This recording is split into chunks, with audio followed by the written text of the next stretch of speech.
Me parece de cierta falta de responsabilidad. Me parece que ellos sí tenían un proyecto económico al principio de su gobierno, que le duró 3 o 4 meses ese proyecto económico, que era que por lo menos en lo que decían, no en la campaña, sino en el discurso previo a que ganaron las elecciones y de acuerdo con las primeras medidas que tomaron, su programa económico era fomentar las exportaciones, tener un boom de exportaciones en los dichos, ¿no? Tener una lluvia de inversiones, es decir, seducir a los mercados internacionales, a las grandes transnacionales para que inviertan productivamente en la Argentina. Y también, de acuerdo a sus propios dichos, eso implicaba modificar los motores de crecimiento de nuestro país. Ellos criticaban del kirchnerismo que el principal motor de la economía era el consumo interno, las variables domésticas. Entonces lo que decían es, no es sostenible en el tiempo tener un proceso de crecimiento basado en el consumo, sino que nosotros lo vamos a basar en la inversión. Por ejemplo, lo decían muy claramente. Entonces, ¿qué hicieron? Ir apagando de a poquito el motor del consumo, con la expectativa de que aumente el ritmo de velocidad, el motor de las exportaciones y el motor de las inversiones internacionales.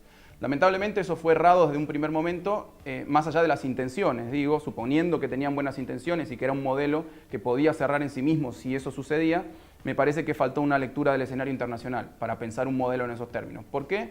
Porque era muy claro que no iba a haber un boom de exportaciones en un mundo que es cada vez más proteccionista, en un mundo que crece muy poco ya desde la crisis de 2008, con un comercio internacional que crece todavía menos que la producción mundial, entonces difícil que hayan aumentado las exportaciones en ese escenario. Plantearse ese escenario era un escenario real.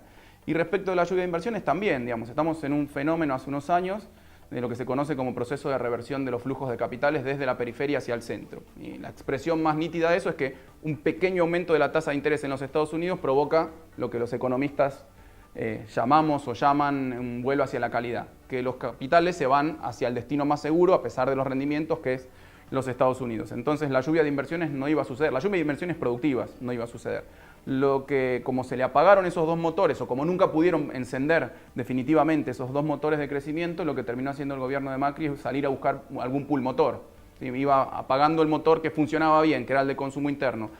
No pudo hacer incrementar el ritmo de los que funcionaban también bien, digo yo, que eran las exportaciones que se triplicaron durante el gobierno kirchnerista. También había buena inversión extranjera y de buena calidad durante los gobiernos kirchneristas. Bueno, apagaron los tres motores, el avión se vino a pique, digo yo, y lo único que encontraron para estabilizar fue la deuda externa, el pulmotor de la deuda externa. Mientras se pudieron endeudar, porque Argentina luego de ese proceso había quedado tremendamente desendeudada, entonces los mercados veían como una economía sana a la Argentina en un primer momento. Mientras se pudieron endeudar, tomaron esa deuda para sostener procesos de financiarización, digo yo, bicicleta financiera, carry trade, pero cuando los inversores o los especuladores internacionales empezaron a ver que había cierta posibilidad y creciente posibilidad de que Argentina no devuelva esos dólares que se habían tomado bajo la forma de deuda externa, se retiró. Puso violín en bolsa, los capitales se retiraron, eso fue la corrida cambiaria que tuvimos entre abril y mayo, el punto más